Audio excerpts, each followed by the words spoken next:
Welcome to Spain, the second most visited country in the world.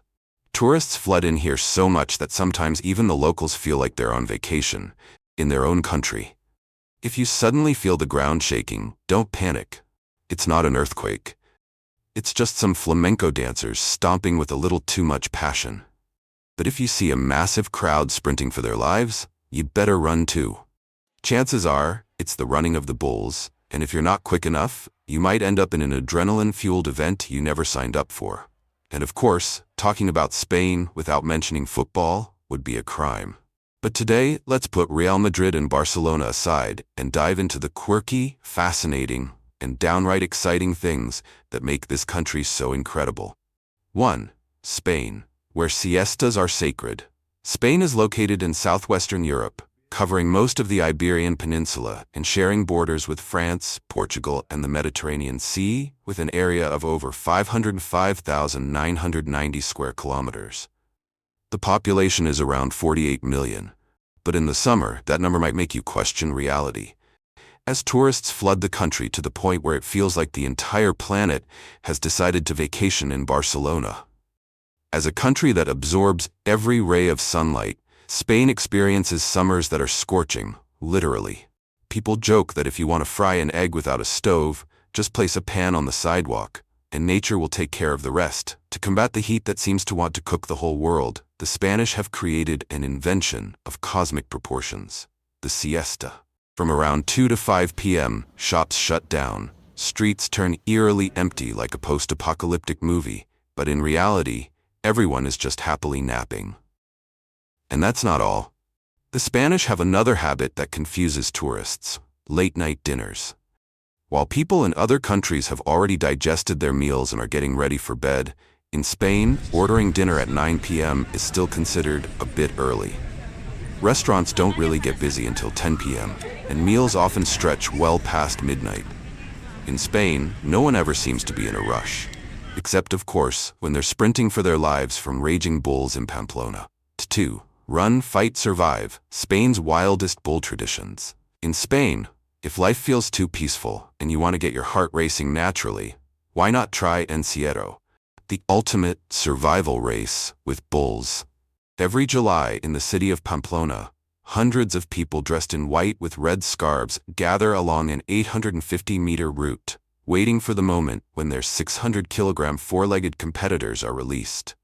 When the gunshot echoes through the streets, the bulls charge like living missiles, and there's only one rule: run for your life and don't get gored. At the end of the race, the lucky survivors breathe a sigh of relief, while the bulls continue their journey into the arena for the Corrida de Toros, the traditional bullfighting event. Bullfighting in Spain isn't just a dangerous sport. It's also considered a high-stakes art form of bravery or recklessness, depending on your perspective. The matador, facing the bull with nothing but a red cape and a sword, must provoke and outmaneuver the animal.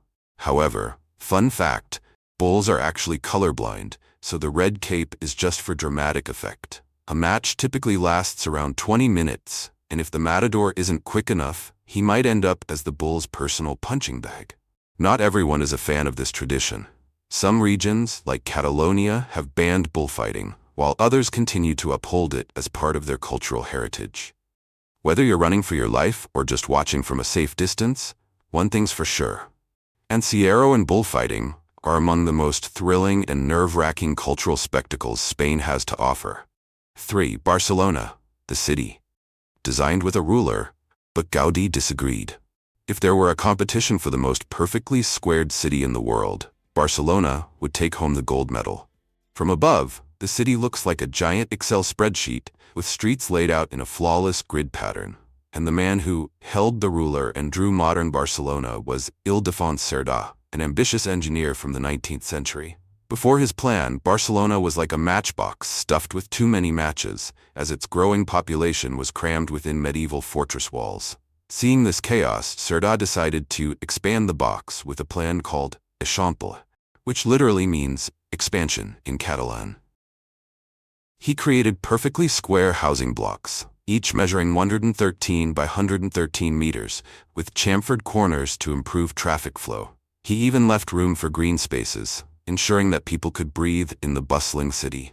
Then along came a man who loved breaking the rules, Antoni Gaudí. While the rest of Barcelona was lined up like a well-organized army, Gaudí decided to bend every possible line with his unpredictable masterpieces like Sagrada Familia, Casa Batlló, and Park Güell. If Cerdà loved squares, Gaudí adored curves. If Cerdà built straight and clean, Gaudí designed wavy and wild. The result? Barcelona became a city that is both structured and artistic, where urban planning and creative architecture shine together.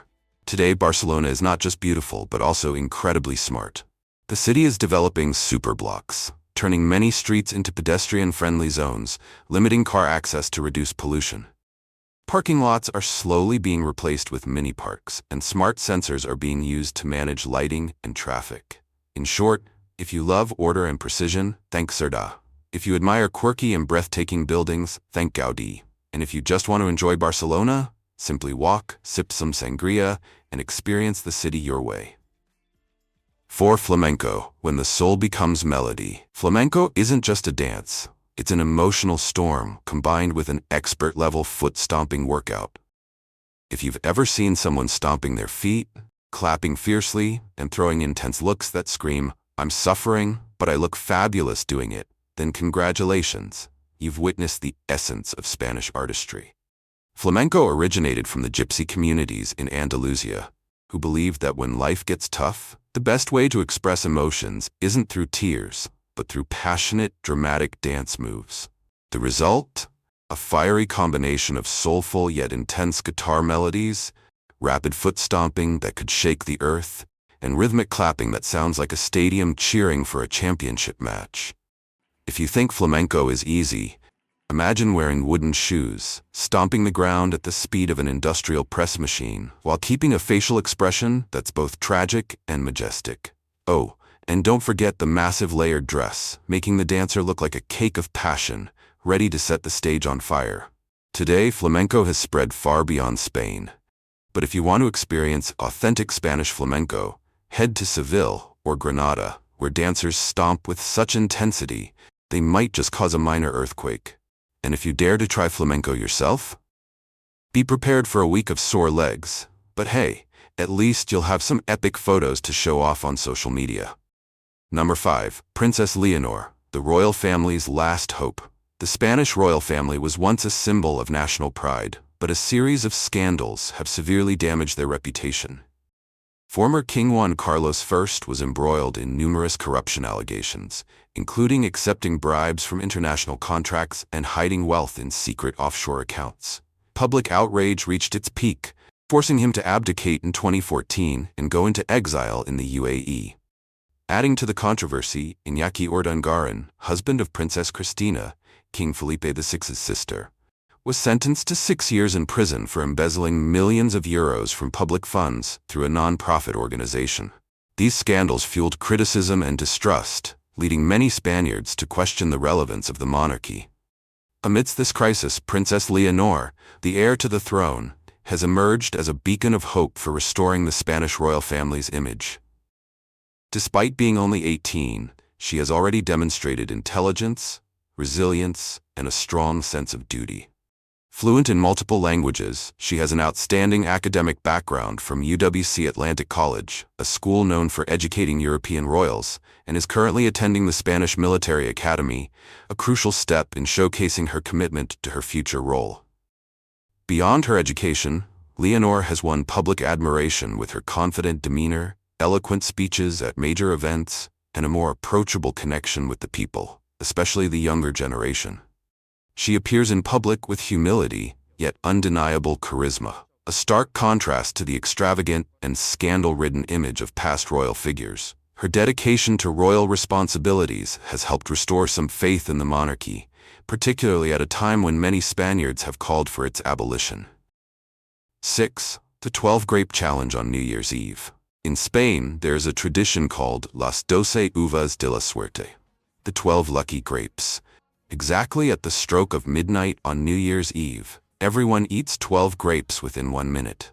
Each grape represents a month of the year, and the quality of the grapes is believed to predict the future. If the grapes are sweet, that month will be smooth. If they are sour, Get ready for a challenging time. To make sure no one misses out on luck just because they accidentally pick grapes that are too big to eat, supermarkets in Spain sell pre-packaged boxes of peeled and seedless grapes, allowing people to chew faster without choking while racing against time. In big cities like Madrid and Barcelona, thousands of people gather in public squares, especially Puerta del Sol in Madrid, where the iconic clock tower chimes 12 times. People laugh, hug, kiss, and celebrate the new year while chewing their grapes in a lively and festive atmosphere. Not only in Spain, but many countries around the world also have creative ways of welcoming the new year. In Italy and Brazil, people wear red or yellow underwear for good luck. In Denmark, locals smash plates in front of their friends' houses as a way to wish for a smashing new year. And perhaps the strangest tradition is in the Philippines, where some believe that crawling under the table at midnight will bring good fortune. No matter how it's done, the common theme is always the hope for a lucky and prosperous new year. But if you try eating 12 grapes and every single one is sour, maybe it's time to escape to the Philippines and test your luck under the table. 7. The island changes its nationality every 6 months. Pheasant Island, Île de Faisans in French, Isla de los Faisanes in Spanish, doesn't have legs and doesn't move. Yet for over 300 years, it has been changing residents between France and Spain every 6 months. Covering 6,820 square meters, about the size of a small soccer field, measuring 200 meters long and 40 meters wide, you can walk across the entire island in just a few minutes. The story begins in 1659, when France and Spain finally realized that years of fighting would be more beneficial than holding a royal wedding between King Louis XIV of France and Princess Maria Theresa of Spain. The two countries would take turns controlling Pheasant Island because it was too small to divide. From February 1st to July 31st, the island would belong to France, while the rest of the days would be taken over by Spain. Today, no one lives on the island. No tourists are allowed. But every year, the governments of both countries still hold a formal handover ceremony, keeping this quirky diplomatic tradition alive. If all territorial disputes around the world were solved with such a friendly sharing approach, the world map would probably be a lot less complicated. And that's a wrap on our journey through Spain, a country of sun, siestas, and stories that never fail to amaze. Which Spanish tradition surprised you the most? Let us know in the comments. And if you enjoyed this trip, don't forget to like, subscribe, and hit that bell icon so you won't miss our next adventure. Until next time, hasta luego.